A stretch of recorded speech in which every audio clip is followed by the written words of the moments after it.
Muhammad bin Husain I'lam rahimanallahu wa iyyaka anna nabiyya sallallahu alaihi wasallam qad a'lamaka iku merohno sapa mirsakno sapa nabi kang sira fi hadal hadis ing dalam ikhlas hadis anna Jibril saat temene malaikat Jibril alaihi salam innama sa'alan nabiyya sallallahu alaihi wasallam bi hadrati ashabi ana ing ngarepe sahabate para nabi innama arada mesti ngersakno sapa Jibril ayu alimahum ing yen to ngeruhna sapa Jibril ing para ashab amrodinihim ing urusan agamane para sahabat. Fayam bagi mongko saejo al muslimin apa ya alamu yang to ngerti sapa al muslimin hu ing amrodinihim. Terus pikirannya Syekh Al-Ajuri bahwa Jibril menanyakan Islam dengan niat mengertikan Islam kepada para sahabatnya Rasulullah sallallahu alaihi wasallam. Artinya Jibril itu buatan takok carane sugih ngoten. Saiki wong ketakok kiai iku salah alamat. Wong alim takoki carane sugih, carane dadi bupati, terus carane entuk dhuwit akeh. Wong alime dhewe ora pati titik dhuwit ditakoki. Kadang kula nggih sewani tiyang, Gus kula bojo kula kathah carane rukun piye. Wong kiyaine ora wani wae kok takoki carane rukun. Jadi intinya niku pertanyaan itu juga kita pelajari. Jibril niku tangklet urusan agama. Artinya yang perlu dingerteni itu urusan apa? Agama. Tapi kita punya masyarakat sing kadang tanya ini sesuatu yang sifatnya khadun nafsi. Terus kiai itu rapati seneng jabatan, kadang ditakoki tiyang carane dadi bupati. Nak dadi bupati salami templek orang juta, nak ora dadi darani donyane ngobos. Wis lara kabeh dadi kiai. Lan kula seneng nak terkenal donga kula ra mandi, mergo nak mandi repot. Dadi dukun. Dadi saniki repot. Kula gak ada cerita tentang Pak Hamid Pasuruan. Diceritani bapak kula. Bapak Nurian lami ngaji kalian Ki Hamid. Jadi dawuh beliau soleh zaman akhir ku repot, hisabe gede ya. Mergo terkenal wali dongane mandi terus wong kepen sugih marani kiai, kepen wayah marani kiai, kepen jabat marani kiai. Terus ngekeki dhuwit. Mari hisab tok mergo agama sudah dikonversi sebagai materi. Mulane beliau pernah menangis, aku soleh-soleh ku ngene golek ridane Allah kok wis dadi wong sowan ngekeki dhuwit, ngekeki gula terus somben piye aku ning akhirat. Jadi jangan kira para wali itu senang ketika banyak mendapat apa? Penghormatan, karena takutnya kesalian ini terkonversi sebagai apa? Materi. Apalagi orang sekarang itu, kalau orang dulu tanya kan jelas ya, yas'alunaka madza yunfikun. Kalau uangnya banyak tanya, kula kekno sinten. Kalau ahli falak ya tanya yas'alunaka anil ahillah, ketentuan tanggal penanggalan komaria itu gunane nopo ya Rasulullah. Kalau punya warisan ya tanya warisan. Jadi intinya semua yang ditanyakan itu urusan apa? Agama. Maka kata Imam Syekh Al-Ajuri, seharusnya pertanyaan itu ya urusan agama, dan yang harus diketahui ya urusan agama. Maka orang Islam yang harus diketahui ya urusan agama. Terus kalau mau istifadah kalian Ghazofur, memang di depan umum itu penting supaya tidak ada al-qila wal qal. Jadi ini kan diulang-ulang bihadrati ashabi. Ini dalam ilmu hadis itu penting sekali supaya ilmu itu mutawatir. Karena kalau sampai untuk ijazah ke orang tertentu, mau aku tok sih dijazah, itu biasanya malah dibodoni. Kayak bakul, sampai tok sing tak kei diskon. Agar wong ya aja wong. Mulane nek dilkon ijazah di depan umum berarti kondang. Ada khusus bahaya. Niku mesti klenik nih. Ngene ku kanca kula sak kelas kalian Gus Munib. Jadi orang itu, makanya saya ngaji itu pede di depan umum. Karena kalau salah ya dibenarkan Gus Zofur, kalau bener juga ganjarannya akeh. Tapi nak ngaji mbek wong loro dhewean iku terus kok cocokan. Nak salah aja kodo-kodo ya kan. Jadi memang ilmu itu suka yang mutawatir saya karena validitasnya jelas. Makanya dulu itu dikaji ya. Hadis kok enggak mutawatir itu enggak mutu. Paling firrut batil ulya tentu yang apa? Mutawatir. Dikatakan bi hadrati ashabi atau ketika Nabi khutbah. Apalagi pidato Nabi di hajatil apa? Wada. Sehingga hadis ahad itu banyak yang masalah. Karena satu ada subjektivitas rawi. Kalaupun sahih itu ada subjektivitas rawi. Seperti yang diceritakan Gus Sobur tadi, Abu Dzar itu orangnya soleh, tapi punya subjektivitas kesolehan yang sangat individualistik. Sehingga beliau diasingkan sama Sidina Utsman di Robadah gitu. Karena apa? Kesalehannya ini bikin publik itu agak gaduh. Nggak kebayang kalau para sahabat itu ngikuti siapa? Abu Dzar. Karena ada kesalehan pribadi yang mengganggu kestabilan publik. Jadi Abu Dzar nanti kan diberi kesempatan pidato, seneng dunia orang di duit rapopo, gak batik, gak popo, gak pidato, gak urip mau sedih lu akhirnya. Mau itu kan Pekalongan fakir kabeh. Mau orang iso gawe acara pengajian itu. Sehingga kesalahan-kesalahan pribadi itu ya dianggap Abu Dzar soleh, itu urusan beliau. Makanya komentar Imam Ghazali tentang Abu Dzar, faqad kana min ashabi Rasulillah man huwa a'lamu minhu wa man huwa awra'u minhu. Tapi ternyata tidak punya pilihan kayak Abu Dzar. Beliau itu nanam anggur saja nggak berani, karena takut sebagian anggur kalau terbeli pasti sebagian itu dipakai syaribul khamr. Jadi kira-kira Abu Dzar hidup sekarang nggak berani beli pulsa karena digoweanan kadang demenan macam-macam. Iya kira-kira nggak berani jual pulsa. Mungkin jual badik juga agak berani. Nak kanggo wong ngengkek kan terus tinggo ngerayu wong lanang juga berani kira-kira seperti itu. Nanti jual pulpen ya gak berani, ya nak dituku santri gue ngaji, nak dituku mereka gue korupsi, tanda tangan korupsi. Jadi wah itu kalau jadi gerakan masif kan orang bisa mati semua ini. Masyhur itu khilafnya Abu Dzar dan Sayyidina Utsman radhiyallahu anhu. Jadi sehingga saya sendiri secara pribadi itu sering ikuti Mbah Mun yang ngendikan di depan publik, meskipun saya sering, terutama Gus Zofur tentunya sering dapat wasiat khusus, tapi saya tetap lebih seneng yang ngendikan di depan publik karena ukurannya lebih jelas. Ya saya ulang lagi, ukurannya lebih jelas. Satu, saksinya banyak. Dua, pasti itu ukuran umum. Cek sing cerdas, setengah cerdas. Tapi kalau dihentikan khusus kan, cung. Jadi kiai itu ya nak subuh aja kodok. Itu kan nasihat campur ngenyak itu. Kan. Karena apa ya, itu kan agak-agak ngamuk tapi halusan itu. Itu. Jadi, tapi kalau umum kan standarnya jelas, apa? Standarnya apa? Jelas. Ya saya teruskan. Jadi bihadrati ashabi itu menurut saya kata kunci karena pentingnya mutawatir. Terus menyangkut pertanyaan tadi yang Gus Zofur hilang, nggak semua pertanyaan harus dijawab. Sebetulnya saya juga ngeritik. Nggak semua yang diunek-unek sampean itu takokno. Kadang wong takok nasib, Gus. Kita misalnya saya itu sering punya utang 1 juta, gak iso nyaur. Kadang wong takok, kalau diutang 1 miliar caranya nyaur piye? Wong kene diutang 1 juta error carane nyaur kok ditakoki sak utang ya napa? 1 miliar. Kulo nu di santri, bojone niku 3 wong sugih. Kowe ora kesuwan kula takok carane ngrukono bojone. Ya kene bingung, piye carane? Bojo sitok kowe kudu urip malah. Ditakoki bojo napa? Nah ternyata santri itu terinspirasi oleh cerita-cerita. Syaratnya wali itu kudu di bojo cerewet. Nak sitok cerewet wali apa meneh nak telu, dia cara berpikir begitu. Nah itu yang bojo pertama itu ngancam nak masih sah dengan istri kedua ketiga mau bunuh diri. Nah, terus dene nate nyuwun sewu melafatkan tolak. Terus takok teng kula, niku termasuk mukroh napa mboten Gus? Karena saya melafatkan itu dipaksa diancam. Bojo pertama mau nopo? Diware. Lah iku nang fikih kan hanya ada syartul ikrah, itu mukrih harus mampu mewujudkan mahaddadahu. Kena arah megat tak pateni. Ini ndak kasusnya unik. Umumnya bab ikrah di fikih kan nak ora ke tak pateni, ini ndak, ini kasusnya beda. Nak rabuk turuti aku mati. Itu kan bingung. Ya saya seduari ilmu Gus Zofur ya jawab wallahu alam. Nunggu Jibril ya sudah akan datang gitu. Artinya gini ya, problem kita kekinian itu setiap masyarakat punya iskal atau punya grundel itu ditanyakan kiai. Padahal seharusnya tidak sesuatu yang harus apa ditanyakan. Misalnya kayak gawane di bojo akeh ya mesti sumpek, ngurmat wong wedok sitok sumpek kemene telu. Terus gawane wong duwe utang akeh ya sumpek. Hal-hal seperti itu kan lazim.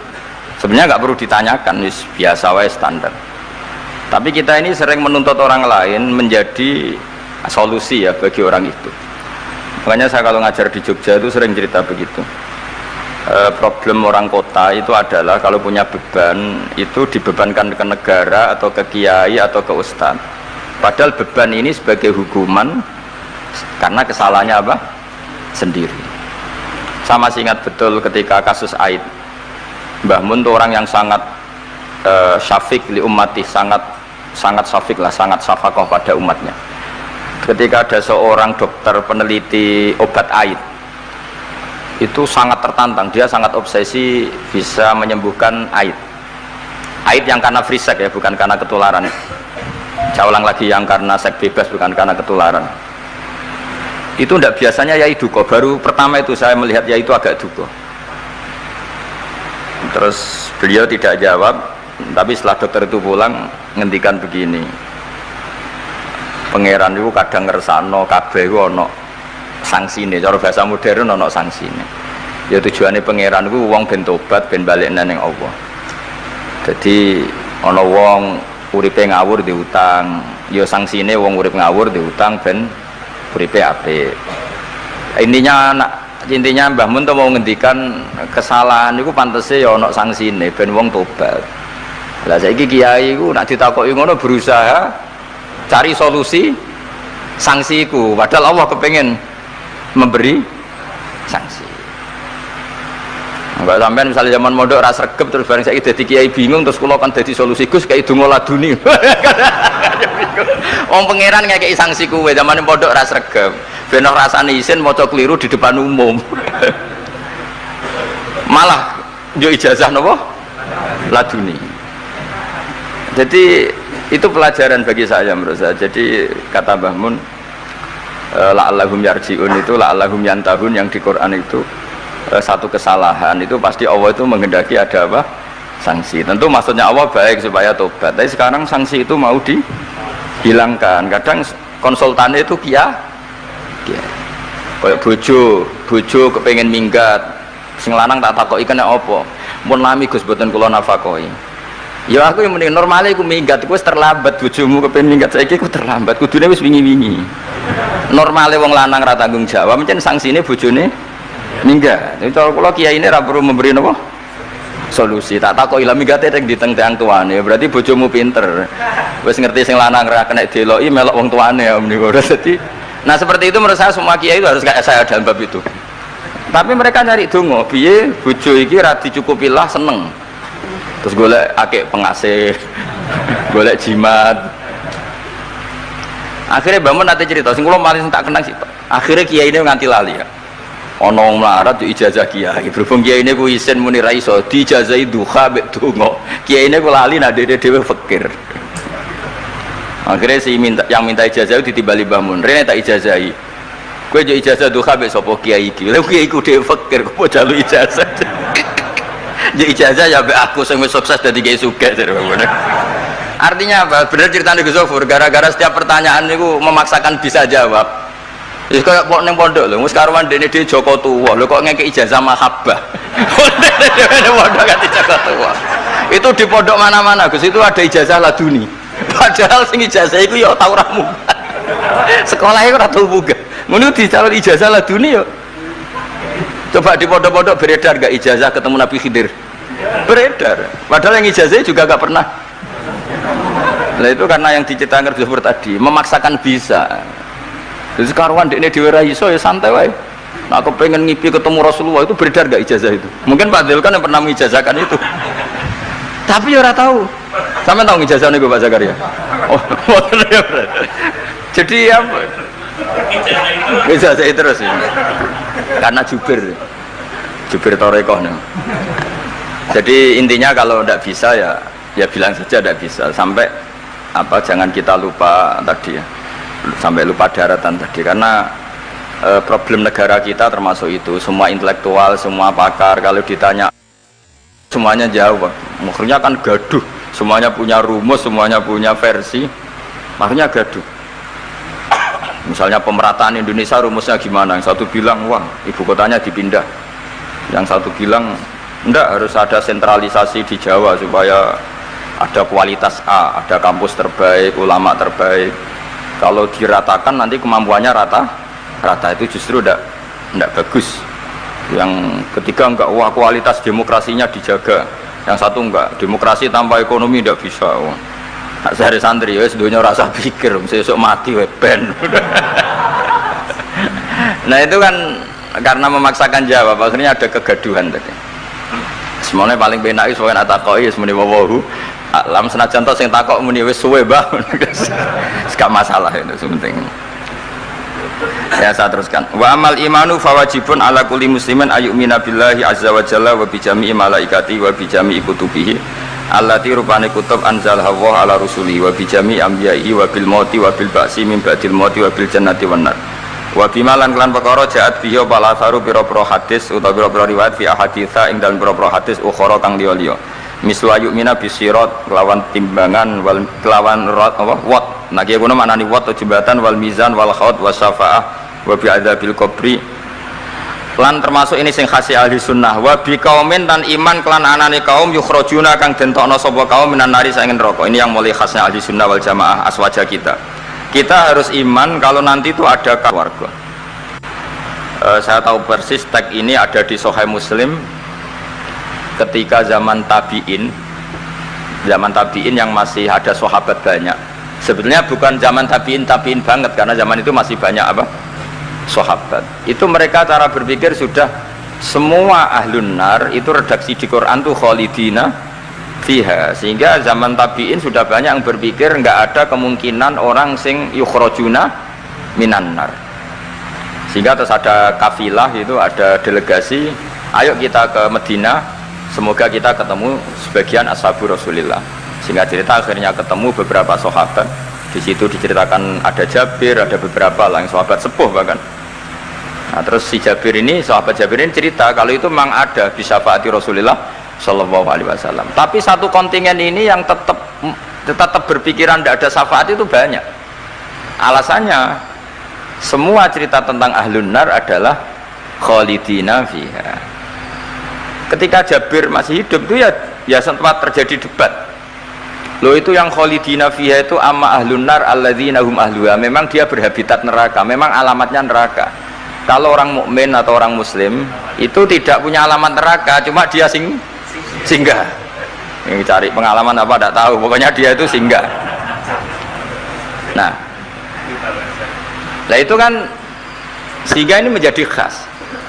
Meskipun khas ini iskal, kita akan iskal karena itu di Quran tidak ada maksudnya nggak ada secara sorry yang menerangkan ada kaumin sing yukhrajuna minan nar. Makanya saya Al-Ajuri ngendikan ciri khas ahli sunnah adalah mengimani adanya kaum sing yukhrajuna minan nar, karena itu zaman tabi'in sudah ada polemik, tapi tentu kita yang mengimani itu. Tapi kalau ada yang tanya di semua Quran kalau masuk neraka itu khalidina fiha, itu dijawab apa? Amma ahlun nar alladzina hum ahluha. Memang dia spesifik ahli neraka, memang dia berpenduduk neraka, alamatnya neraka, KTP-nya neraka, kakane neraka. Kalau kita ini ndak, KTP kita surga, mbah-mbah kita ahli surga, karena alamat kita sebenarnya kan surga. Nabi Adam itu kan surga alamat.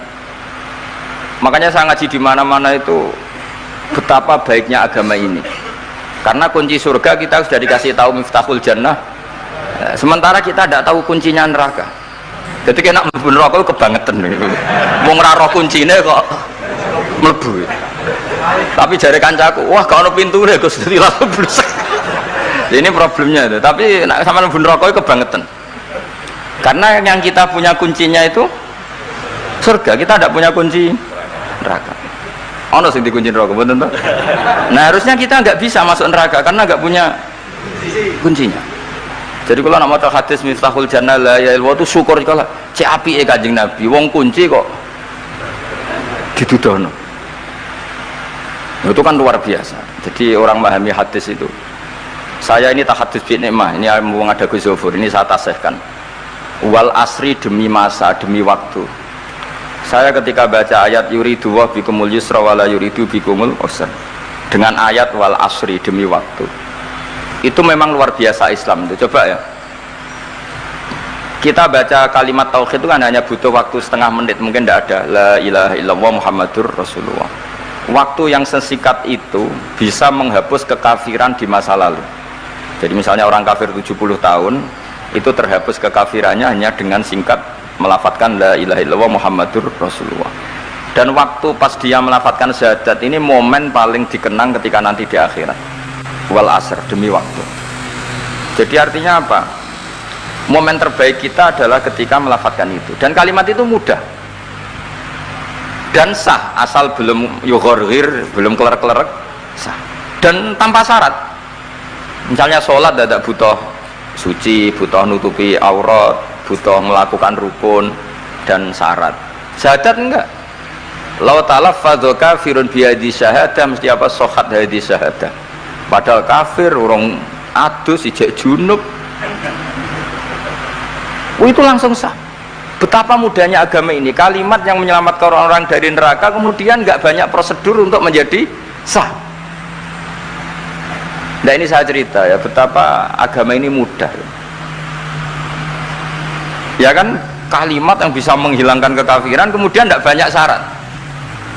Coba kalau kamu mau sholat, syaratnya kan macam-macam, mau zakat, syaratnya macam-macam, tapi kalau mau bersyahadat, orang kafir kalau bersyahadat itu ada syaratnya enggak? Ya syahadat saja, yaitu wal asr, demi waktu. Betapa Islam itu menghormati waktu, momen paling penting tentu kenangan kita adalah baca apa? Syahadat. Sehingga setiap Nabi ditanya iman atau Islam, tadi kata Gus Zofur gak boleh dipisahkan ya, ukurannya antas syahadah alla ilaha illallah wa anna muhammadar rasulullah. Ya saya teruskan ya. Jadi khasnya kita adalah meyakini wa biqaumin yukhrajuna minan nar, lan kita kudu yakin anane kaum yukhrajuna kang den tokno sapa kaum minan nari sangen neraka fayudkhuluna mongko den lebokno sapa inubi ahlul haq min ahlil ilm, atau yang mirip-mirip ini yang diimani oleh ahlul haq min ahlil ilm, wa yajhadu bi ahlul ahwa wal bidah, meskipun diingkari oleh ahlul ahwa wal bidah. Jadi satu keyakinan sing diyakini Imam Ghazali, ulama Azhar, ulama ahli sunnah, meskipun keyakinan itu ditolak oleh ahlul ahwa wal bidah wad dolalah. Mimman sangking wong hadzaro kang medekno na ing kita hum ing man sapa annabiyyu. Jadi bacanya mimman hadzarana humun nabiyyu. Mimman sangking wong hadzaro kang ngekei peringatan medekno. Maksudnya nabi mewarning kita, memperingatkan kita agar takut mereka.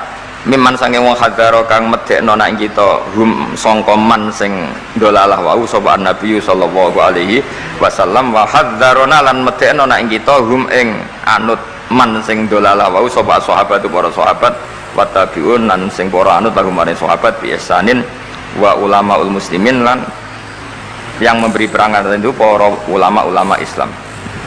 Ya, terus kita harus menghindari perilaku tertentu yang perilaku itu zaman Nabi sudah sangat diperingatkan. Misalnya yang masyhur itu Khawarij. Khawarij itu kelompok yang sangat soleh secara zahir, yes, ibadahnya kata Rasulullah siamu laisa siamukum kasiyamihim wa qiyamukum kami qiyamihim. Jadi puasa kamu sahabat enggak sehebat puasanya orang apa? Khawarij. Ibadah kamu enggak sebanding ibadahnya Khawarij, tapi mereka sangat biadab. Yamruquna minaddin muruqasahmi minar ramiyah yaqra'unal Qur'an la yujawizu hana jiro. Dan diantara kesolehan yang berlebihan ini kata Nabi apa? Yuqatiluna ahlal Islam wala yuqatiluna ahlal ausan. Kalau dijak musuhi sesama Islam semangat, tapi dijak musuhi yang jelas salah ndak semangat. Ini kelompok sing haddarona humun nabiyyu, kelompok yang kita diperingatkan Nabi untuk sangat apa menghindari. Karena logikanya jelas ya, orang yang kafir saja inginnya Nabi menjadi muslim dengan diajarkan syahadat, tapi ini orang yang sudah muslim seleranya Khawarij dikeluarkan dari Islam, tahlilan kafir, kuburan kafir, nyekelake kafir, apa saja menjadi kafir. Ini pertanyaannya kan, inginnya seorang Nabi itu kan tentu dari kafir menjadi muslim, ini yang sudah Islam menjadi kafir. Maka cerita-cerita di beberapa ulama, ini kenangan saya ngaji di sini, ini sekaligus cerita penutup. Ada orang ekstremis ketemu Islam alim, terus ketika melihat ahlul ma'asi itu maksiat, ahlul ma'asi ketika maksiat, sedang maksiat, sebaiknya orang-orang Islam seperti itu mau saya bunuh, mau saya bom. Ini yang cerita orang-orang alim ke saya. Terus kata si orang alim tadi, lau annahum matu, kalau mereka benar-benar mati final maksiyah itu aina masiruhum, lalu mereka kemana? Si yang keras tadi bilang ilanar, karena mereka mati apa final maksiyah. Terus jawabnya yang alim tadi, akan dzalika muradan nabi, apa umat Islam mati kemudian min ahlin nar itu yang dikehendaki Nabi? Untungnya yang si ekstremis tadi agak alim. Ya enggak, Nabi inginnya umatnya itu ya mati tidak masuk neraka. ya sudah jangan bunuh sekarang, kasih kesempatan apa? Tobat. Untungnya si yang ekstrim ini termasuk min ahli ilm, dia nerima konsep itu, nerima. Itu jadi pelajaran dialog kealiman. Dan kita menjadi moderat bukan karena liberal atau sekuler. Memang kita baca hadis-hadis misalnya inna wuha yabsutu yadahu billail yatuba musiun nahar wa yabsutu yadahu bin nahar yatuba musiul lail. Allah yang Tuhan saja inginnya itu menunggu tobatnya mereka, bukan mengakhiri mereka dalam keadaan tidak tobat. Jadi ini supaya jadi paham, menjadi khas kita. Ya Allah yang Tuhan saja inginnya kan menunggu tobatnya mereka, bukan malah tobat itu kita hentikan ya dengan dibunuh ketika maksiat. Itu artinya kan kita tidak memberi kesempatan tobat. Sama seingat Mbah Mun sering cerita ke saya, aku corokon mileh, kata beliau, aku corokon mileh iku ya ora pati seneng ono terlalu tegas, terlalu apa, mergo Allah wae ngekei kesempatan. Ya tadi apa logikanya kan, Allah saja misalnya Allah Ta'ala selalu membuka tangannya di malam hari supaya yang tadi siang maksiat tobat di malam hari. Terus Allah membuka tangannya di siang hari supaya yang tadi malam maksiat tobat. Intinya Allah Ta'ala itu menunggu tobat, bukan menghentikan asbabit taubah. Sehingga tradisi guru-guru kita, ya utamanya Mbah Mun, itu sama siapa saja baik, bukan karena baik sama orang fasik, bukan, tapi implementasi dari menunggu tobatnya orang fasik. Dan tentu itu butuh apa, tarbiyah, butuh syafaqah, butuh kasih sayang, butuh. Saya masih ingat ketika beliau baca kitab di karangannya Imam Sya'roni itu Tambihul Mukhtarin, itu diantara madzhab Imam Sya'roni itu al-hikmah dolatul mu'min, itu beliau juga menambahkan wal fasik dolatul mu'min. Bukan sekedar al-hikmah dolatul mu'min, tapi al-fasik juga dolatul mu'min. Karena ketika seorang mukmin fasik ini seperti barang yang hilang, dia tercerabut dari akarnya, yaitu akar keimanan dan keislaman. Maka kita kata Imam Sya'roni, kita sebagai orang soleh harus menemukan mereka atau mengambil mereka untuk kembali. Jadi ini komitmen kita sebagai murid Mbah Mun, sebagai murid Syekhina Al-Alamah Kiai Maimun, supaya orang itu terbiasa seperti sifatnya Allah. Itu kan diulang-ulang, takhallaku bi akhlaqillah. Padahal jelas di Quran, ya qul ya ibadiyalladzina asrafu ala anfusihim la taqnatu mir rahmatillah. Dan Allah masih memanggil wa anibu ila rabbikum, ayo kembali. Kan enggak fair. Allah yang Tuhan saja, yang al-ghaniyul mutlak, menyuruh mereka kembali, kemudian kita mengusir mereka. Jadi lewat ngaji ini ya itu tadi, makanya kita iman wa biqaumin yukhrajuna minan nar. Artinya bahkan di akhirat yang notabene sudah ada amal, itu saja inginnya Allah sama orang Islam, kaumun yukhrajuna minan nar, bukan malah diblesno gitu. Lah ya akhirat yang notabene sudah nggak ada amal, itu saja kaumen yang mukmin, apalagi tahu mondok, apalagi grup hima itu, tapi rasa moron rokok, kalau pesene rasa moron rokok, itu inginnya itu yukhrajuna minan nar.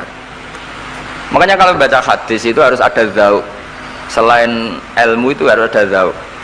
Betapa syafaqatu Rasulullah sallallahu alaihi wasallam, inginnya semuanya itu yadkhulunal jannah. Kalaupun ada yang masuk neraka, yang orang Islam tuh, tetap obsesi Rasulullah, cita-cita beliau adalah yukhrajuna minan nar. Makanya masyhur itu, wala sawfa yu'tika rabbuka fatardo, jawe Nabi bi la ardo wa wahidun min ummati finnar.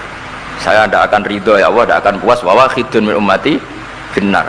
Satu dari umatku min ummatil ijabah minan nar. Makanya saya setuju dengan saya Al-Ajuri, kita sebagai ahli sunnah diantara khasnya apa? Iman adanya kaum sing yukhrajuna minan nar. Pun ya ngoten. Sampai waduh kok dibaca Arabnya saja. Nah, ini nurut bagus. Mimman khadzarona tadi siapa? An-Nabi. Mimman saking wong khadzaro kang ngekei peringatan medekno nak kita hum ing sangka gerakane man mau sapa Nabi sallallahu alaihi wasallam. Saterusé terus wa ulamaul muslimin wa yu'minu bil qadar khairihi wa syarrihi wa yabra'u mimman lam yu'min bil qadar. Kita harus terbebas, maksud terbebas itu gak urusan sama orang yang tidak iman bil qadar khairihi wa syarrihi, kama tabara kaya oleh lebaran sapa Ibnu Umar minhu mimman lam yu'min bil qadar. Wa qauluhu wa akhbirni anil ihsan qala anta abudallaha ka annaka tarahu fa illam takun tarahu fa innahu yaraka fa'lam annaman satemene wong abada kang nyembah sapa man Allah azza wa jalla fa ya'lamu mongko ngerti sapa man annahu azza wa jalla mutaliun kundat sing ningali ala amalihi ing atase ngamale wong ya'lamu pirsa sapa wa ta'ala sirruhu ing rahasiane wong wa alaniyatahu lan alaniya wong sing ngamal sing jelas wa ya'lamu lan pirsa sapa wa ta'ala ma ing perkara tufi kang nyamarno sira min amalika saking amal sira wa malan perkara tubdihi kang ngetokno sira ing amal wa malan perkara turidu kang ngarepno sira bi ilmika kan ilmu sira kowe ngarepno bi ilmika misale Allahu turidu am ghairah dadi maksudnya Allah ana ta kowe ngamal iku ngersakno Allah turidu am ghairahu dadi maksudnya Allah tahu amal kamu atau ilmu kamu. Apakah amal kamu ilmu kamu untuk Allah turidu am ghairahu? Apakah kue melakukan amal itu karena Allah apa enggak? Ya'lamu pirsa sapa ta'ala asirra wa akhfa ya'lamu pirsa sapa ta'ala khainatal ayuni ing mripat sing khianat wa amalan perkara tufi kang nyimpen apa suduru apa dodo ya'lamu pirsa sapa ta'ala ing perkara antum kang sira kabeh ku alihi ngatasé ma fahdaru mongko wedi sira kabeh ing Allah mesti wedi Allah dengan makna mendekat ke Allah. Faman mengkoti sapane wong roa iku jaga sapa man hadhihi ing ikilah halah hadhil halah atau hadhil ya wa hadhil halah perilaku ini bikal bihi klan atine man wa bi niku ya napa Pak niku faman roa hadhihi bikal bi wa ya'lamu lan ngerti sapa wong ing iki khasya mengko wedi sapa man menawa azza wa jalla wa khafahu lan wedi sapa wong Allah wa abadahu kama lan nyembah sapa wong ing Allah kama amara kaya oleh merintah sapa wong ing man.